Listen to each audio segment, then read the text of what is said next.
Game Boy World, and this is Q Billion.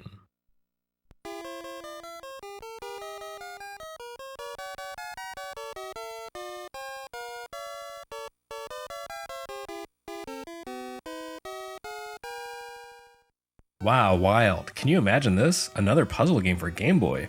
Who would have thought it?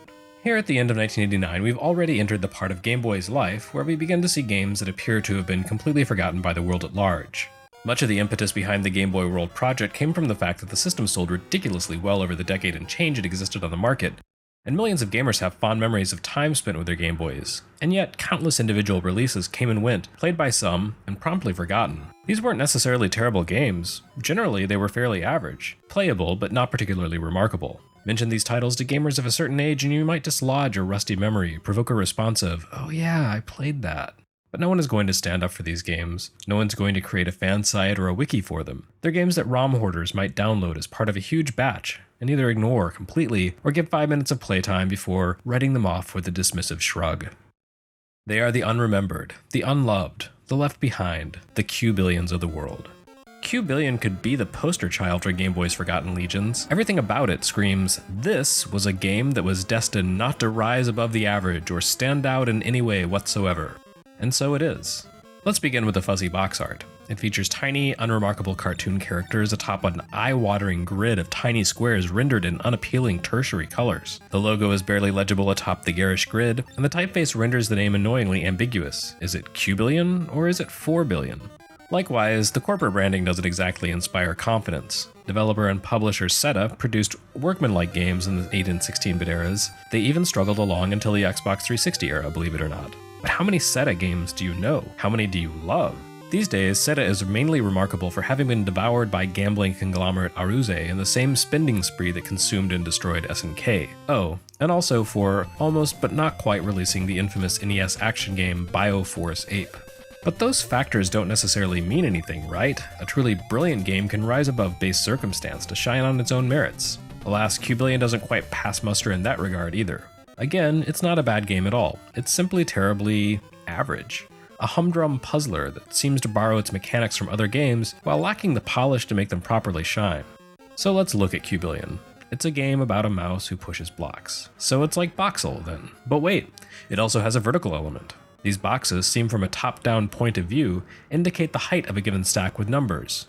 A 1 means it's a single box, 2 means 2 stacked boxes, 3 is 3 boxes high, etc. Very straightforward. However, you can only push blocks that rise 1 level higher than the surface you're standing on. If you're on the ground, blank or 0 squares, you can only push boxes with a 1 on them. However, if you're standing on a 2 box, you can only push boxes stamped with a 3, and so forth. Furthermore, you can only push boxes if the space opposite your little mouse guy is of a number lower than the box you're pushing. You can push a 3 onto a space designated as 2 or lower, but not one that's 3 or higher. Meanwhile, the mouse can only climb up a single level from his current space. All of this amounts to a fairly abstract way of depicting what honestly is a straightforward concept. You're shoving boxes across surfaces and dropping them to lower levels, all from a bird's eye perspective. Q Billion also adds a match 4 mechanic to its puzzles. Different boxes feature different shapes, and often your task involves moving 4 boxes with identical symbols on them into adjacent spaces. When 4 of the same symbols line up, you have to press A in order to cause them to vanish. This rule comes with some pleasant complexity. If you align more than 4 of the same symbol, you can cycle through different sets of 4 boxes to determine the most advantageous clearing for the situation. When 4 aligned symbol boxes vanish, they remove only the top layer of their respective stacks. So if you align 3 2-level boxes and 1 3-level box, you'll end up with 3 1-level boxes and 1 2-level once you clear the symbols. If that makes any sense. Stacks don't necessarily consist of the same boxes all the way down. You might push a 3 circle onto the ground and create a 1 circle adjacent to the newly revealed 2 star, or whatever. You can't know what symbol you'll reveal by pushing a stacked box until you've acted, though the B button serves as an undo command in case your actions screw you over. There's a bit of forgiveness at play here. In other words, Q Billion is Boxxle with dimensionality. It also includes a tiered height mechanic with an emphasis on stack edges and a vanishing piece component that will almost certainly remind you of Shanghai. Q Billion offers 2 modes of play. A standard mode, of carefully designed puzzles, and a seemingly randomized competition played out as a tic-tac-toe match.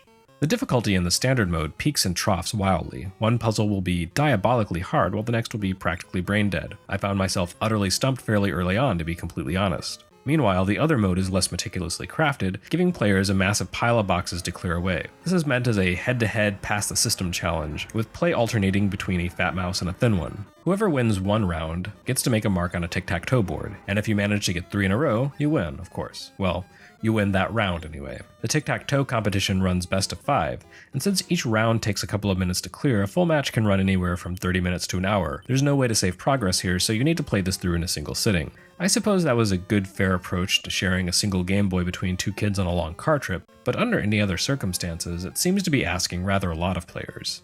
And in the end, that's about all there is to Cubillion. Simple, Boxxle-inspired puzzle mechanics, 2 modes, and very little reason to revisit the game. Cubillion's legacy is a fairly meager one. I can't find a single retrospective dedicated to the game online. In fact, the most insight I was able to track down came from a 1990 Usenet post by an intrepid soul determined to write up every Game Boy game he played, and even then, he had barely anything to say about it.